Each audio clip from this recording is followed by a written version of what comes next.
Hi everyone, welcome back. I am Priyanka Maurya, clinical psychologist. आज हम बात करेंगे नर्व इम्पल्स एंड साइनेप्स के बारे में। न्यूरॉन के फंक्शन में नर्व इम्पल्स को हम दो तरीके से जानेंगे। पहला, एक ही न्यूरॉन में इंफॉर्मेशन किस तरह से फ्लो होता है, और सेकंड, एक न्यूरॉन से दूसरे न्यूरॉन में इंफॉर्मेशन किस तरह से फ्लो होता है। सबसे पहले जानेंगे कि एक ही न्यूरॉन में इंफॉर्मेशन फ्लो के बारे में, जो न्यूरॉन के एक्सॉन में नर्व इम्पल्स के रूप में होता है। अब प्रश्न उठता है कि नर्व इम्पल्स क्या होता है। नर्व इम्पल्स से तात्पर्य एक शॉर्ट टाइम पीरियड के लिए एक्सॉन में फ्लो होने वाली इलेक्ट्रिकल इवेंट से होता है। शॉर्ट टाइम पीरियड के लिए यह फ्लो बहुत ही फास्ट या एक्यूट होता है, इसलिए इसे स्पाइक भी बोला जाता है। स्पाइक मीन्स पीक या हाईएस्ट पॉइंट। अब प्रश्न उठता है कि न्यूरॉन में नर्व इम्पल्स की उत्पत्ति कैसे होती है। जब न्यूरॉन रेस्ट के स्टेज में होते हैं तो न्यूरॉन के एक्सॉन में सेल मेम्ब्रेन के अंदर के लिक्विड मैटर में ज़्यादातर नेगेटिव इलेक्ट्रिकल चार्ज होता है और उस सेल मेम्ब्रेन के आउटसाइड में पॉजिटिव इलेक्ट्रिकल चार्ज होता है। यहाँ पर नेगेटिव और पॉजिटिव इलेक्ट्रिकल चार्ज से तात्पर्य न्यूरॉन के सेल मेम्ब्रेन के अंदर बाहर कुछ charge particle sodium ion, potassium ion, chloride ion etcetera होते हैं, जिनके कारण एक्सॉन के सेल मेम्ब्रेन में -70 मिलीवोल्ट इलेक्ट्रिक चार्ज बना रहता है। फॉर एग्जाम्पल, जब हमारा बॉडी सुस्त और लो होता है तो डॉक्टर इलेक्ट्रॉल पाउडर लिक्विड पीने का सलाह देते हैं, जिससे हमारे बॉडी में थोड़ा एनर्जी बन जाए। और उस इलेक्ट्रॉल पाउडर में सोडियम क्लोराइड के आयन होते हैं। इसी आयन की बात हम यहाँ पर कर रहे हैं। व्यक्ति के अंदर सभी तरह के कार्य इसी आयन के कारण हो पाता है और सेल मेम्ब्रेन के बाहर से अंदर या अंदर से बाहर आयन के एक्सचेंज से नर्व इम्पल्स की उत्पत्ति होती है।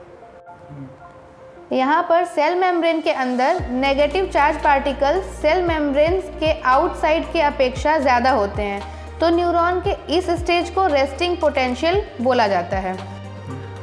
और जब सेल मेम्ब्रेन के इनसाइड में positive charge particle cell membrane के आउटसाइड की अपेक्षा ज़्यादा होते हैं तो न्यूरॉन के इस स्टेज को एक्शन पोटेंशियल बोला जाता है। सेल मेम्ब्रेन के इनसाइड और आउटसाइड में negative and positive charge particle के डिस्ट्रीब्यूशन फ्लो को पोलराइजेशन बोला जाता है। अब आप इस पिक्चर व ग्राफ में देखें, action potential and resting potential के बारे में यहाँ पर न्यूरॉन का पिक्चर है, जो एक्सॉन के सेल मेम्ब्रेन में नर्व इम्पल्स को और अच्छे से एक्सप्लेन किया गया है। जब न्यूरॉन रेस्टिंग स्टेज में होता है तब सेल मेम्ब्रेन के इनसाइड में negative charge particle cell membrane के बाहर के अपेक्षा ज़्यादा होते हैं और इस टाइम पीरियड में सेल मेम्ब्रेन में -70 मिलीवोल्ट नेगेटिव चार्ज बना रहता है। उसके बाद सेल मेम्ब्रेन के अंदर नेगेटिव चार्ज ज़्यादा होने से सेल मेम्ब्रेन के आउटसाइड में पॉजिटिव चार्ज पार्टिकल ज़्यादा हो जाएगा और तब ये पॉजिटिव चार्ज सेल मेम्ब्रेन के इनसाइड में जाएंगे और ये इसलिए अंदर बाहर आते जाते हैं क्योंकि नेगेटिव पॉजिटिव चार्ज या आयंस के अट्रैक्शन व कंसंट्रेशन के प्रेशर से होता है। मतलब कि पॉजिटिव चार्ज या आयन नेगेटिव चार्ज को अपने तरफ मैग्नेटिक फोर्स की तरफ खींचता है और ये कार्य सेल मेम्ब्रेन पर लिक्विड आयन फॉर्म के रूप में हो रहा है। तो यहाँ पर कंसंट्रेशन प्रेशर के कारण लो कंसंट्रेशन हाई कंसंट्रेशन तथा हाई कंसंट्रेशन लो कंसंट्रेशन की तरफ आयन फॉर्म सेल मेम्ब्रेन में इन आउट होते रहते हैं। फॉर एग्जाम्पल, किशमिश को नॉर्मल वाटर में एक दिन के लिए रखते हैं तो किशमिश के अंदर पानी चला जाता है, लेकिन उसी किशमिश को अब शुगर मिक्स वाटर में एक दिन के लिए रखेंगे तो किशमिश के अंदर में प्रेजेंट पानी आउटसाइड हो जाएगा और ये किशमिश के कंसंट्रेशन पावर यानी सांद्रता से प्रभावित होता है। उसी प्रकार से न्यूरॉन के सेल मेम्ब्रेन में आयन का आना जाना लगा रहता है।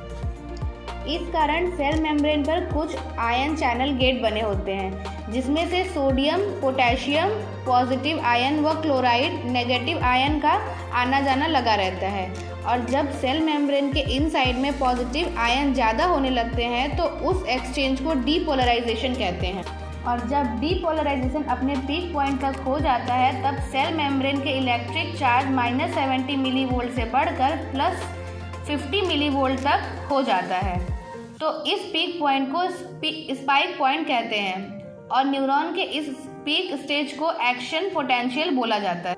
फिर सेल मेम्ब्रेन के इनसाइड से आउटसाइड में आयन या चार्ज पार्टिकल का रीपोलराइजेशन स्टार्ट हो जाता है। रीपोलराइजेशन होने के कारण सेल मेम्ब्रेन के अंदर नेगेटिव आयन या चार्ज बढ़ने लगते हैं और यह फंक्शन तब तक होता है जब तक सेल मेम्ब्रेन का इलेक्ट्रिक चार्ज -70 मिलीवोल्ट ना हो जाए। उस टाइम पीरियड में आयन्स का हाइपर पोलराइजेशन हो जाता है और इस स्टेज को रेस्टिंग पोटेंशियल बोला जाता है। न्यूरॉन में नर्व इम्पल्स की फ्रीक्वेंसी ऑल और नन लॉ पर वर्क करती है। अब बात करते हैं साइनेप्स के बारे में। एक न्यूरॉन से दूसरे न्यूरॉन में इंफॉर्मेशन फ्लो साइनेप्टिक ट्रांसमिशन द्वारा आगे बढ़ता है, लेकिन यहाँ पर प्रश्न उठता है कि साइनेप्टिक या साइनेप्स क्या है। जब दो न्यूरॉन जहाँ पर आपस में मिलते हैं वहाँ पर दोनों न्यूरॉन के बीच कुछ ब्लैंक स्पेस या गैप स्पेस होता है, जिसके कारण वे दोनों न्यूरॉन एक दूसरे से डायरेक्ट टच में नहीं होते हैं और इस गैप स्पेस से इंफॉर्मेशन ट्रांसमिशन होता है जिसे साइनेप्स बोला जाता है। या जब एक न्यूरॉन का एक्सॉन दूसरे न्यूरॉन के डेंड्राइन या सेल बॉडी के साथ फंक्शनल रिलेशनशिप बनाता है, लेकिन दोनों न्यूरॉन एक दूसरे से टच नहीं किए होते हैं, दोनों न्यूरॉन के बीच गैप होता है जिसे साइनेप्टिक क्लैफ्ट कहा जाता है। इस गैप की दूरी लगभग 20 से 40 नैनोमीटर होती है। इसे और अच्छे से इस पिक्चर में समझते हैं। न्यूरॉन के एक्सॉन के छोर पर या इन प्लेट या इन ब्रश पर कई छोटे छोटे बल्ब होते हैं जिन्हें टर्मिनल बटन बोला जाता है। इस टर्मिनल बटन में छोटी छोटी वेसल्स होती हैं जिसमें कुछ लिक्विड मैटर होते हैं जिसे न्यूरोट्रांसमीटर बोला जाता है और इस टर्मिनल बटन के मेम्ब्रेन को प्री साइनेप्टिक मेम्ब्रेन और इस न्यूरॉन को प्री साइनेप्टिक न्यूरॉन बोला जाता है।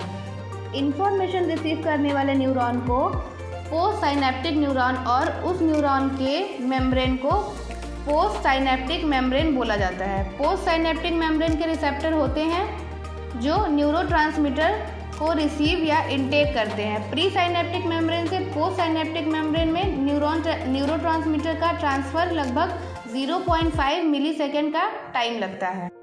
एक न्यूरॉन से दूसरे न्यूरॉन में इंफॉर्मेशन फ्लो न्यूरोट्रांसमीटर या प्री साइनेप्टिक मेम्ब्रेन से पोस्ट साइनेप्टिक मेम्ब्रेन में इंफॉर्मेशन फ्लो न्यूरोट्रांसमीटर द्वारा संपन्न होता है। आई होप आपको एक ही न्यूरॉन में नर्व इम्पल्स और एक न्यूरॉन से दूसरे न्यूरॉन में साइनेप्स के बारे में अच्छे से क्लियर हो गया होगा। हमें कमेंट करके ज़रूर बताएं।